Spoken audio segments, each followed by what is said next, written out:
One of the things I love to explore, talk, write, and film about are the relationships in the body. What do I mean by relationships? Well, I can look at Stan's body here and see a pelvis and see a spine and a leg bone. And each of those are really interesting in and of to themselves. But what I find more interesting and more illuminating is when I look at those pieces in relationship to each other. So the pelvis in relationship to the spine, the pelvis in relationship to the leg, the pelvis in relationship to the spine and the leg, even the pelvis in the rib cage and further up and further down. I share this because when we take a look at conditions, things like SI joint pain, piriformis syndrome, bursitis, things like that, is that those labels and those categories are merely labels and categories. They don't actually tell us what dysfunction or how movement is present in someone's body. To determine how movement is in someone's body, we actually have to take a look at how these parts are relating to each other.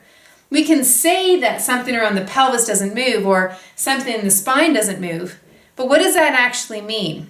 When we actually start to see it in relationship to how the pelvis moves or the leg bone moves, then we get a little bit more information. For example, I see a lot of people who have SI joint pain, and they work and work and work at their SI joint with a variety of different things. But what I also see with people with SI joint pain is how their leg bone moves in their pelvis and how their pelvis moves relative to their spine. So how these three pieces relate is really, really funky.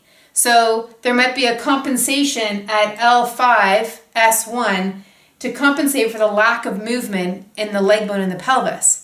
When we recognize and can see this compensation for a lack of movement here, then we can better guide ourselves and our student to quiet this down and to nurture this.